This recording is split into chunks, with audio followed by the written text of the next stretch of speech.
एक 16 साल की लड़की किसी की भी बात सुनने को तैयार नहीं होती और जिद पर अड़ जाती है कि वो अकेले बिना कहीं रुके पूरी दुनिया का चक्कर लगाने वाली समुद्री यात्रा करेगी। किनारे पर खड़े लोग उसे बार बार समझाते हैं कि ये पागलपन है। अगर उसे समुद्री डाकू भी नहीं मिलते तो भी कई दर्जन मीटर ऊंची उठने वाली लहरें ही उसकी जान लेने के लिए काफी हैं। लेकिन ये जिद्दी लड़की इन सभी सलाहों को बिल्कुल अनसुना कर देती है, जैसे किसी ने कुछ कहा ही ना हो, और इसी के साथ वो निकल पड़ती है। जैसा कि सभी को डर था, जब उसकी यात्रा आधी भी पूरी नहीं हुई थी तभी उसे अपनी जिंदगी का सबसे भयानक तूफान देखने को मिलता है। तेज हवाएं और उठती हुई विशाल लहरें उसकी छोटी सी नाव को ऐसे उछाल रही थीं जैसे वो किसी विशाल समुद्र में एक तिनके की तरह इधर उधर बह रही हो। वो मुख्य पाल को समेटने की कोशिश करती है, लेकिन उसका छोटा और कमजोर शरीर उन विशाल लहरों के सामने बिल्कुल भी टिक नहीं पाता। अच्छी बात ये थी कि उसने खुद को सेफ्टी रोप से बांध रखा था, वरना वो कब की समुद्र में गिर चुकी होती। इसके बाद वो उसी रस्सी का सहारा लेकर बहुत मुश्किल से नाव के आगे की तरफ बढ़ने लगती है, लेकिन ऐसा लग रहा था जैसे तूफान भी इस जिद्दी लड़की को सबक सिखाने पर तुला हुआ हो। लहरें लगातार और ऊंची होती जा रही थीं और किसी भी पल उसकी नाव को पलट सकती थी। लड़की जैसे ही एंकर फेंककर नाव को संभालने की कोशिश करती है, तभी एक तेज लहर उसे सीधे वापस केबिन के अंदर पटक देती है। लेकिन केबिन के अंदर की हालत भी बाहर से कुछ खास बेहतर नहीं थी। इस जिद्दी लड़की का नाम जेसिका वॉटसन है। वो सिर्फ बहादुर ही नहीं थी, बल्कि बहुत छोटी उम्र से ही बड़े बड़े सपने देखने लगी थी। जब वो सिर्फ 6 साल की थी तभी उसने ऐसी बातें करनी शुरू कर दी थीं जो सुनने में बहुत बड़ी लगती थीं। उसके माता पिता को लगा कि वो बस यूं ही बोल रही है, लेकिन छोटी सी जेसिका ने एक मोटी प्लानिंग बुक निकालकर सबको चौंका दिया, जिसमें उसने अपने पूरे सफर की प्लानिंग लिख रखी थी। यहाँ तक कि इस यात्रा में कितना खर्च आएगा, ये पैसे वो कहाँ से लाएगी। उसने ये तक सोच रखा था कि वो काम करके और स्पॉन्सरशिप लेकर पैसे जुटाएगी। इसके बाद इतनी छोटी उम्र में ही उसने लगातार समुद्र में नाव चलाने की ट्रेनिंग ली और जिद पकड़कर एक अनुभवी नाविक को अपना गुरु बना लिया। उसके अंदर ये सोच थी कि वो एक एडवेंचर करने वाली इंसान है और उसे खुद ये जानना है कि वो आखिर कितना कर सकती है। देखते ही देखते 10 साल बीत जाते हैं और अब 16 साल की जेसिका अपनी पहली टेस्ट यात्रा शुरू करती है, लेकिन मुश्किलें उसे बच्चा समझकर छोड़ने वाली नहीं थीं। एक रात अचानक एक जोरदार टक्कर की आवाज से उसकी नींद खुल जाती है। वो घबराकर अपने कान बंद कर लेती है और उसे समझ आता है कि एक बहुत बड़ा मालवाहक जहाज उसकी नाव के साइड से टकरा गया है। जब वो जहाज वहां से गुजर जाता है तब तक उसकी नाव बुरी तरह टूट चुकी होती है। वो तुरंत अपने गुरु को अपनी हालत के बारे में बताती है, लेकिन जब अपनी लोकेशन बताने की बारी आती है तो वो ठीक से पढ़ ही नहीं पाती। असल में उसे पढ़ने में दिक्कत थी और जब वो तनाव में होती थी तो ये परेशानी और बढ़ जाती थी। अच्छी बात ये थी कि वो ऑस्ट्रेलिया के किनारे से ज्यादा दूर नहीं थी, इसलिए अगले ही दिन उसकी टूटी फूटी नाव को समुद्री पुलिस वापस किनारे ले आती है। वहाँ पहले से ही बहुत सारे पत्रकार और लोग इकट्ठा थे जो उसका मजाक उड़ाने के लिए खड़े थे। प्रेस कॉन्फ्रेंस में पत्रकार सीधे उसके माता पिता पर सवाल उठाने लगते हैं और कहते हैं कि ये बहुत गैर जिम्मेदाराना फैसला है। इसी के साथ साथ स्थानीय सरकार भी ये सोचने लगती है कि बच्चों की सुरक्षा के कानून के तहत जेसिका को दोबारा जाने से रोका जाए। सबसे बुरी बात ये थी कि उसकी नाव बुरी तरह टूट चुकी थी और इस हादसे के बाद उसके स्पॉन्सर्स भी अपने हाथ पीछे खींचने लगे थे। अब उसकी नाव को ठीक कर पाना सबसे बड़ी समस्या बन चुकी थी। इतने सारे झटकों के बाद जेसिका खुद पर शक करने लगती है कि कहीं उसका फैसला गलत तो नहीं था। तभी उसकी माँ आगे आती है और उसे हिम्मत देती है। वो उसे समझाती है कि जब मुश्किल वक्त आता है तो इंसान खुद को बदलता है और मजबूत बनता है, और अगर वो कोशिश जारी रखेगी तो वो किसी भी मुश्किल को पार कर सकती है। अगले दिन उसका गुरु उसे एक रिपेयर शेड में लेकर जाता है जहाँ उसकी प्यारी नाव की मरम्मत हो रही होती है। असल में जो लोग उसे सपोर्ट करते थे वो सब खुद आगे आकर उसकी मदद करने लगे थे। उसके परिवार के हर सदस्य ने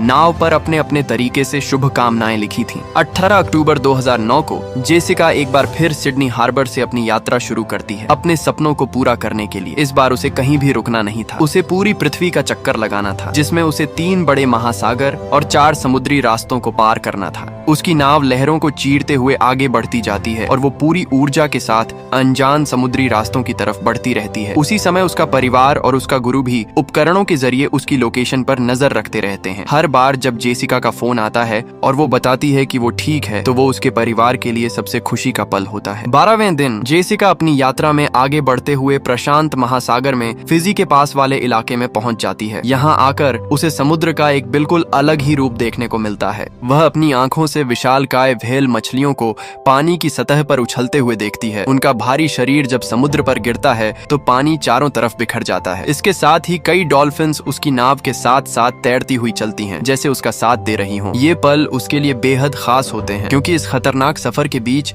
ये खूबसूरत नजारे उसे थोड़ी राहत देते हैं। 33वें दिन दिन जब वह अपने घर से 7010 किलोमीटर दूर पहुंच चुकी होती है, तब जेसिका अपने ऊपर एक बाल्टी समुद्र का पानी डालती है। ये कोई यूं ही किया गया काम नहीं था, बल्कि ये एक खास पल था। उसने भूमध्य रेखा को पार कर लिया था। समुद्री दुनिया में इसे एक बड़ी उपलब्धि माना जाता है और इस पल के बाद उसे सच में एक नाविक के रूप में माना जाने लगता है। लेकिन ये शांति ज्यादा दिनों तक नहीं टिकती। एक सुबह जब जेसिका जल्दी उठती है तो वह आसमान में फैली लालिमा को देखती है। ये खूबसूरत जरूर लगता है, लेकिन उसके लिए ये एक खतरे का संकेत था। एक बहुत बड़ा तूफान आने वाला था। वह बिना समय गंवाए तुरंत अपने गुरु को फोन करती है। उधर उसका गुरु भी मौसम के नक्शों को देखकर पहले ही समझ चुका होता है कि हालात बिगड़ने वाले हैं। जेसिका तुरंत अपने सारे जरूरी उपकरण पहन लेती है और खुद को सेफ्टी रस्सी से बांध लेती है। उसने पूरी तैयारी कर रखी थी, लेकिन जब तूफान अचानक से आता है तो वो फिर भी उसे चौंका देता है। अब उसके पास बस एक ही उम्मीद थी कि उसकी नाव इस भयानक तूफान को झेल सके। वह अपनी ट्रेनिंग के अनुसार नाव के सारे सिस्टम को संभालने लगती है, लेकिन बार बार सामने से आती लहरें उसे गिरा देती हैं। बड़ी मुश्किल से वह वापस केबिन के अंदर पहुंचती है और खिड़कियों को बंद कर देती है ताकि पानी अंदर ना आए। लेकिन नाव इतनी जोर से हिल रही होती है कि उसके लिए खड़ा रहना भी मुश्किल हो जाता है। इसी हिलते डुलते माहौल में अचानक एक फ्राइंग पैन उड़कर उसके सिर पर लगता है और वह बेहोश हो जाती है। कुछ समय बाद जब जेसिका की आंख खुलती है तब तक तूफान गुजर चुका होता है। उसके सिर पर चोट लगी होती है, लेकिन सबसे पहले वह अपने परिवार को फोन करके बताती है कि वह सुरक्षित है। दूसरी तरफ जैसे ही ये खबर मीडिया तक पहुंचती है कि जेसिका ने तूफान का सामना किया है, कई पत्रकार उसके घर के बाहर जमा हो जाते हैं, इस उम्मीद में कि उन्हें कोई बड़ी खबर मिल जाएगी। जब मौसम साफ हो जाता है तो जेसिका अपना कैमरा सेट करती है और अपने इस पूरे सफर के हर छोटे बड़े पल को रिकॉर्ड करने लगती है। क्रिसमस का समय आता है और वह अपनी नाव को भी सजाती है। वह अपने परिवार से फोन पर बात करते हुए उनके भेजे गए गिफ्ट्स खोलती है। इस पूरे समय में उसे थोड़ा अकेलापन जरूर महसूस होता है, लेकिन इसके अलावा बाकी सब कुछ ठीक चल रहा होता है। दिन जेसिका अपने घर से 17,420 किलोमीटर दूर केप हॉर्न पहुंचती है। ये जगह अटलांटिक और प्रशांत महासागर के मिलने का स्थान है और यहाँ का मौसम बहुत खतरनाक होता है। तेज हवाएं, ऊंची लहरें, यहाँ तक कि अनुभवी नाविकों के लिए भी ये जगह किसी चुनौती से कम नहीं होती। लेकिन जेसिका अपनी समझदारी और कौशल से इस मुश्किल हिस्से को भी पार कर लेती है, जिसे कई लोग समुद्री दुनिया का एवरेस्ट कहते हैं। लेकिन किस्मत हमेशा साथ नहीं देती। 113वें दिन जेसिका और उसकी नाव एक ऐसे इलाके में पहुंच जाते हैं जहां हवा बिल्कुल भी नहीं चल रही होती। चारों तरफ सन्नाटा छाया होता है। समुद्र एकदम शांत होता है, जैसे कोई शीशा हो। बिना हवा के उसकी नाव 1 इंच भी आगे नहीं बढ़ पाती। अब उसके पास कुछ करने को नहीं होता और वह केबिन के अंदर ही बैठी रहती है। ऐसे ही 3 दिन गुजर जाते हैं और इस लगातार शांति और अकेलेपन की वजह से जेसिका पूरी तरह टूटने लगती है। उसका मन किसी भी काम में नहीं लगता। वह बस बिस्तर पर लेटकर छत को देखती रहती है। हालत इतनी खराब हो जाती है कि वह अपने परिवार के फोन तक उठाना बंद कर देती है। दूसरी तरफ उसका गुरु दिन रात कंप्यूटर के सामने बैठा उसकी लोकेशन देखता रहता है और चिंता में डूबा रहता है। सब कहते हैं कि लंबे समुद्री सफर में सबसे बड़ी चुनौती अकेलापन होता है और अब जेसिका उसी से लड़ रही थी। 5वें दिन ये गहरी खामोशी उसे अंदर से तोड़ने लगती है। 7वें दिन आखिरकार वह अपनी माँ का फोन उठाती है और अपने दिल में जमा सारी बातें एक साथ कह देती है। अपना डर, अपना अकेलापन, अपनी थकान। उसकी माँ उसे समझाती है कि वह रात के आसमान में सबसे चमकीले तारे को देखे और जब वह उस तारे को देखेगी तो उसकी माँ भी उसी तारे को देख रही होगी। ये बात सुनकर जेसिका के अंदर फिर से हिम्मत जाग जाती है। वह समझ जाती है कि सपनों को पूरा करना आसान नहीं होता और यही वो पल है जब उसे खुद को मजबूत बनाना होगा। वह अपने हालात को स्वीकार करती है। रात में जब वह केबिन से बाहर निकलती है तो आसमान साफ होता है और उसमें अनगिनत तारे चमक रहे होते हैं। समुद्र और आसमान एक जैसे दिखने लगते हैं, जैसे वह किसी अंतरिक्ष में तैर रही हो। तभी अचानक हवा चलने लगती है और उसकी नाव के पाल हिलने लगते हैं। जेसिका तुरंत पाल खोल देती है और तेज रफ्तार से आगे बढ़ने लगती है। उसके चेहरे पर फिर से वही पुरानी खुशी और आत्मविश्वास लौट आता है। उसकी नाव अब लगातार उसके घर की दिशा में बढ़ रही होती है और उसका सपना भी अब धीरे धीरे हकीकत बनने के करीब पहुंच रहा होता है। लेकिन तभी एक सबसे बड़ी गड़बड़ हो जाती है। जब जेसिका अपने केबिन के अंदर सामान ठीक कर रही होती है तभी अचानक उसकी नजर ऊपर जाती है। वह देखती है कि केबिन की छत पर एक दरार से पानी अंदर रिस रहा है। वह तुरंत समझ जाती है कि ये नुकसान पिछले तूफान के दौरान हुआ था जो अब असर दिखा रहा है। बिना समय गंवाए वह तुरंत चिपकाने वाला सामान निकालती है और उस दरार को भरने की पूरी कोशिश करती है। हालात अभी भी काबू में थे, लेकिन खतरा पूरी तरह टला नहीं था। जब वह अपने घर से सिर्फ 3565 किलोमीटर दूर रह गई थी तब वह अपने परिवार को फोन करके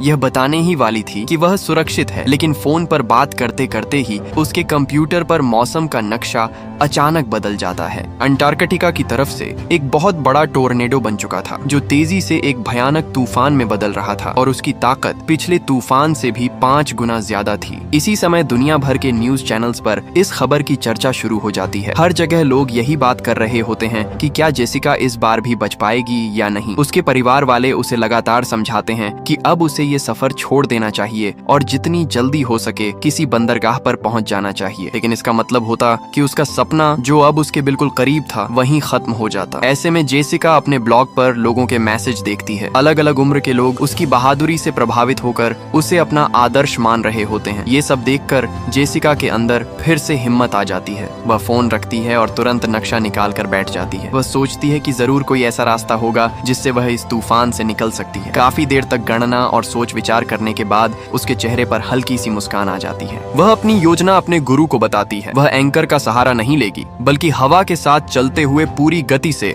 इस तूफान के बीच से निकलने की कोशिश करेगी। लेकिन इस बार उसका गुरु उसे रोकता है और कहता है कि अब उसे यह सफर छोड़ देना चाहिए, क्योंकि उसकी सुरक्षा सबसे ज्यादा जरूरी है। लेकिन जेसिका ने अपना फैसला कर लिया था। वह अपने सारे उपकरण पहन लेती है और खुद को तैयार कर लेती है। जैसे ही तूफान पास आता है, हालात और भी खतरनाक हो जाते हैं। कई छोटे छोटे तूफान आपस में मिलकर एक बहुत बड़ा तूफान बना लेते हैं। 10 से 15 मीटर ऊंची लहरें उसकी नाव के चारों तरफ उठ रही होती हैं, जैसे किसी भी पल उसे निगल जाएंगी। वह खुद को मजबूती से बिस्तर से बांध लेती है, लेकिन इतनी तेज झटकों की वजह से उसे लगातार उल्टियां होने लगती हैं। हर बार जब उसकी नाव एक लहर के ऊपर चढ़ती और फिर नीचे गिरती, तो ऐसा लगता जैसे वह किसी खतरनाक रोलर कोस्टर पर बैठी हो। इस मुश्किल वक्त में वह खुद को संभालने के लिए गाने गाने लगती है ताकि उसका डर थोड़ा कम हो सके। लेकिन तभी एक और बुरी खबर सामने आती है। केबिन की वही दरार फिर से खुलने लगती है और पानी अंदर आने लगता है। जब वह बाहर झांक कर देखती है तो उसके पीछे करीब 20 मीटर ऊंची एक विशाल लहर उठती हुई दिखाई देती है। धीरे धीरे उसकी नाव नीचे की तरफ डूबने लगती है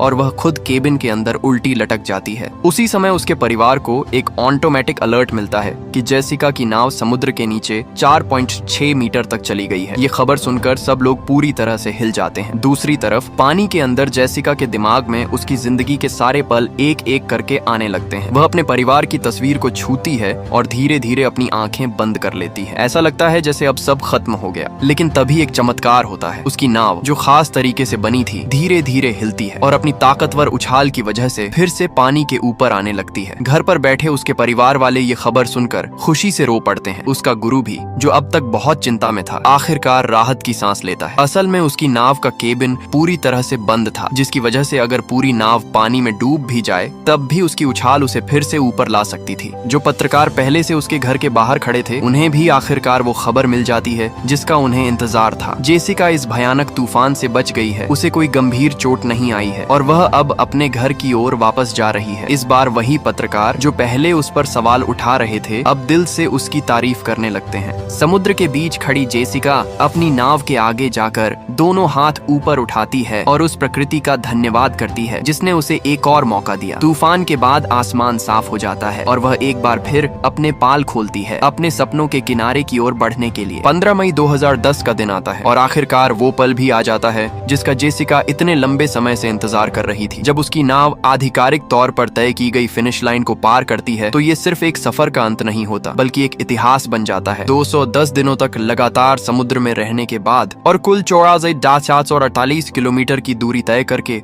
जेसिका और उसकी छोटी सी नाव बिना कहीं रुके पूरी दुनिया का चक्कर लगाने में सफल हो जाते हैं। किनारे पर उसका परिवार पहले से ही खड़ा होता है, उसकी वापसी का इंतजार करते हुए। जैसे ही उसकी नाव पास आती है, वहाँ मौजूद हर शख्स की आंखों में खुशी साफ दिखाई देती है। सिर्फ उसका परिवार ही नहीं, बल्कि करीब 80,000 से ज्यादा लोग समुद्र किनारे इकट्ठा हो चुके होते हैं, सिर्फ इस 16 साल की लड़की को देखने के लिए, जिसने नामुमकिन को मुमकिन कर दिखाया। उस दिन बंदरगाह पर मौजूद कई जहाज भी अपने आप समुद्र में निकल पड़ते हैं, जैसे उसका स्वागत करने के लिए एक जुलूस बन गया हो। हर नाविक, हर इंसान उसकी इस उपलब्धि के लिए उसे सलाम करता है, तालियां बजाता है और उसका हौसला बढ़ाता है। दुनिया भर में उसके फैंस भी उसकी इस जीत का जश्न मना रहे होते हैं। जेसिका एक बार पीछे मुड़कर अपनी नाव को देखती है, जिसने हर मुश्किल में उसका साथ दिया, हर तूफान में उसे बचाया। फिर वह धीरे से उस जमीन पर कदम रखती है जो अब उसके लिए सिर्फ जमीन नहीं बल्कि उसके सपनों की मंजिल बन चुकी थी। इस एक पल के लिए एक छोटी सी 6 साल की बच्ची ने पूरे 10 साल तक मेहनत और तैयारी की थी। बाद में ऑस्ट्रेलिया के प्रधानमंत्री भी उससे मिलते हैं और उसे देश का हीरो बताते हैं। ये पूरी कहानी एक सच्ची घटना पर आधारित है। इस सफर के दौरान जेसिका ने 7 बार ऐसे हालात का सामना किया जहां उसकी जान जा सकती थी। उसने 21 मीटर से भी ऊंची लहरों का सामना किया और फिर भी हार नहीं मानी। आखिरकार वह सुरक्षित वापस लौट आई।